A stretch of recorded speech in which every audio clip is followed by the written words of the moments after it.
आता आता कसं आलं आहे तुम्हाला, बॅलन्सिंग तर करायचं आहे आपल्याला सिंगल अनबॅलन्स मासचं. म्हणजे आपला अनबॅलन्स मास कोणता आहे, हा आहे.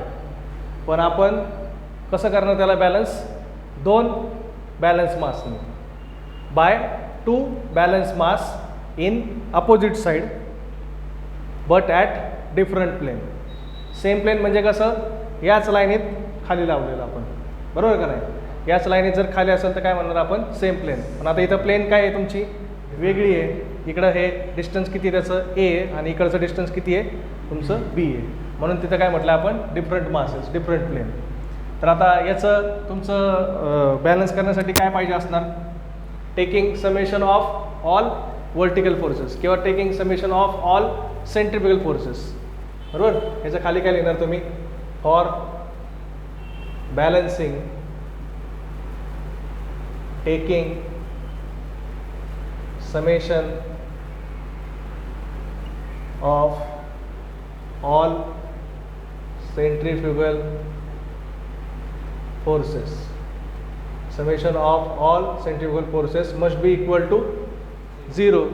म्हणजे तुमचं फायनल आउटपुट असं पाहिजे की जेणेकरून तुमचं सेंट्रिफ्युगल फोर्स कुठंच तयार नाही झाली पाहिजे, ना वरती साईडला तयार झाली पाहिजे ना खालच्या साईडला तयार पाहिजे. त्याचं उत्तर जर 0 असेल त्याचा अर्थ काय की ते बॅलन्स आहे, बरोबर. मग आपलं ॲब्रिव्हिएशन काय होते, वरच्या साईडला काय होतं मॅथ्स फॉर्ममध्ये पॉझिटिव्ह, खालच्या साईडला काय होतं निगेटिव्ह. मग तसंच एफ सी वरती आहे म्हणून प्लस लिहिलं एफ सी.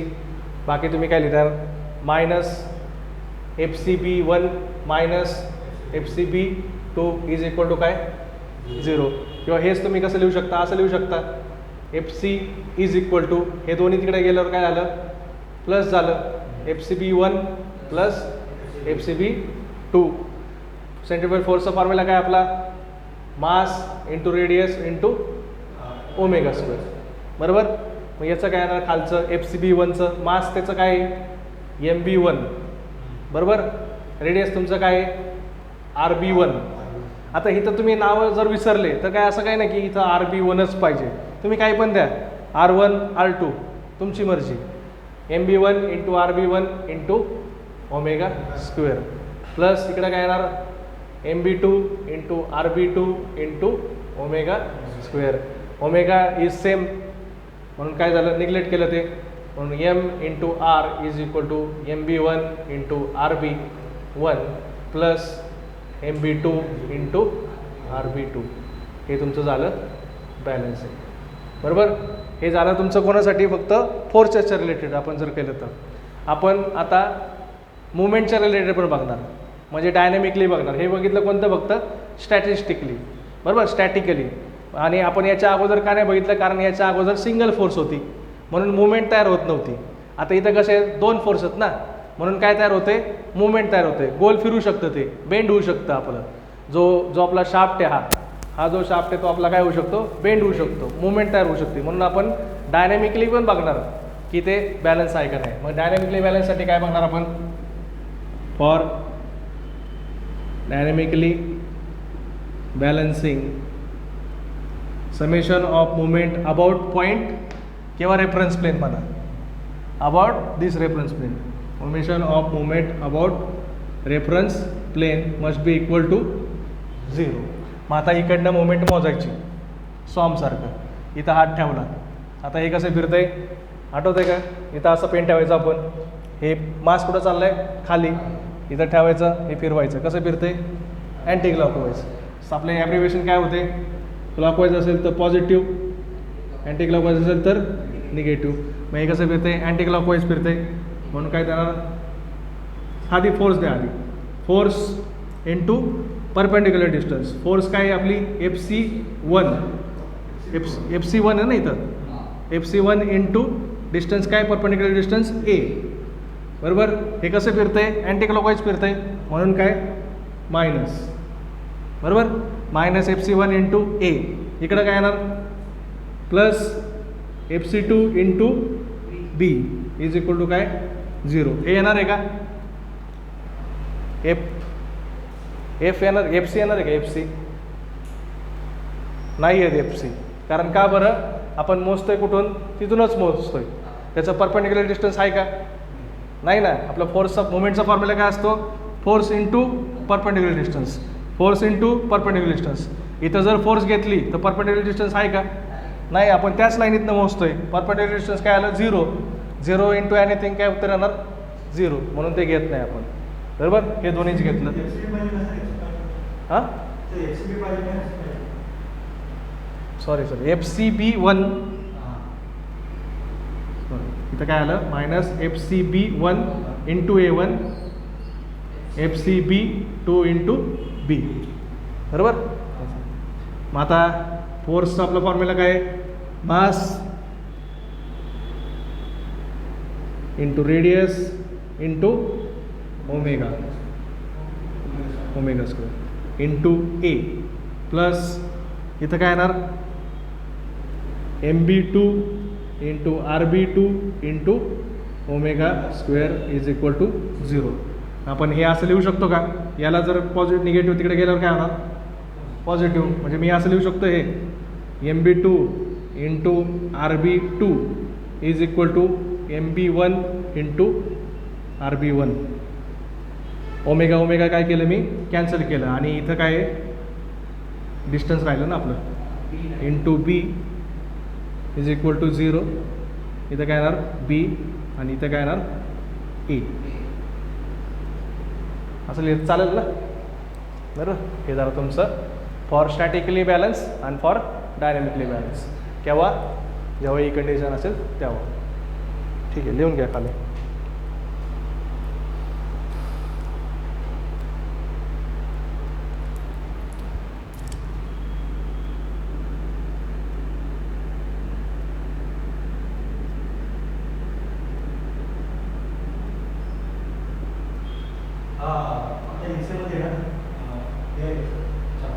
हां, नाही ते आपलं याचं आहे, टॉमचं आहे. Chapter first.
आत्ता तुम्ही काढताना कसे काढले? रेडियस सेम काढलेत का? ही हाईट आणि ही हाईट सेम काढले ना? ती तशी काढू नका. म्हणजे कारण सेमचा अर्थ काय? मग असं आलं पाहिजे ना, R is equal to RB1 is equal to RB2. आत्ता राहू दे. आत्ता हे जे रेडियस आहेत ना ते कमी जास्त काढायचे, वेगवेगळे थोडेसे नाही का? म्हणजे हे असं असेल, एवढं बारीक पण बघणार नाही, पण सांगतोय.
ही डायग्राम काढली पूर्ण.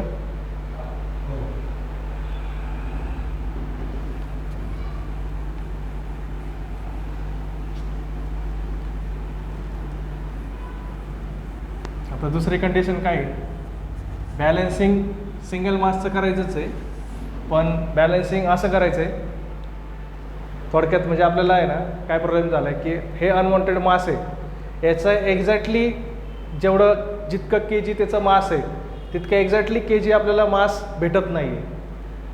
म्हणजे आपण एक्झॅक्टली ते कॅल्क्युलेट करू शकत नाही. मग आपण काय करून बघितलं, थोडंसं आपण इकडच्या साईडला लावलं, बॅलन्स होते का बघितलं तर नाही होते.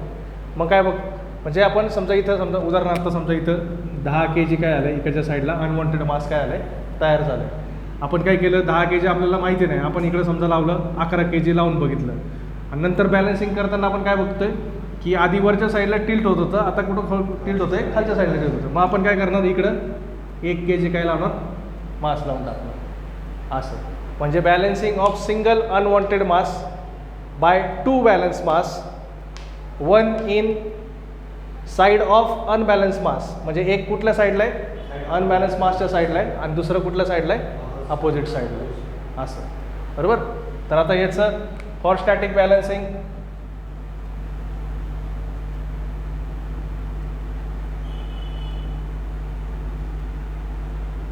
काय असणार, सेम तसंच, summation of all centrifugal forces, summation of all centrifugal forces must be equal to 0. Sign convention तसंच, अपवर्ड पॉझिटिव्ह, डाऊनवर्ड निगेटिव्ह. मग काय होणार आहे बघा, FC बरोबर प्लस FCB2 बरोबर ना, दोन्ही अपवर्ड आहे, minus FCB1 is equal to 0. इथं काय 1, FCB1 आहे बरोबर. मग आपण हेच असं लिहू शकतो का मी, किंवा ठीक आहे राहू द्या असंच, काय प्रॉब्लेम नाही, याला वाटलं तिकडे टाकू आपण, FC plus FCB2 is equal to FCB1. FCचा फॉर्म्युला काय, mR², FCB2चं काय येणार, MB2, RB2 आणि ओमेगाचा square is equal to MP1 into RB1 into ओमेगाचा स्क्वेअर. ओमेगा कॅन्सल, राहिलं काय, MR plus MB2 into RB2 is equal to MB1 into RB1. हे झालं तुमची condition for statically balance. For dynamically balance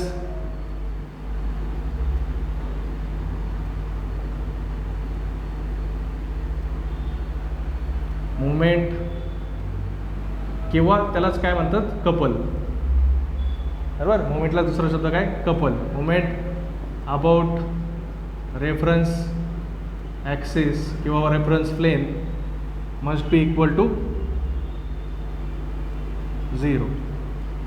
म्हणजेच काय लिहिणार आपण, summation of movement about reference plane is equal to 0.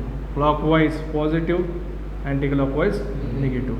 घ्या मुवमेंट घ्या पहिली, कुठली आपली रेफरन्स प्लेन, FCची बरोबर. ॲब्रिव्हिएशन पण बघा तसेच दिलेत, आपण मागं जसे दिलेत तसेच.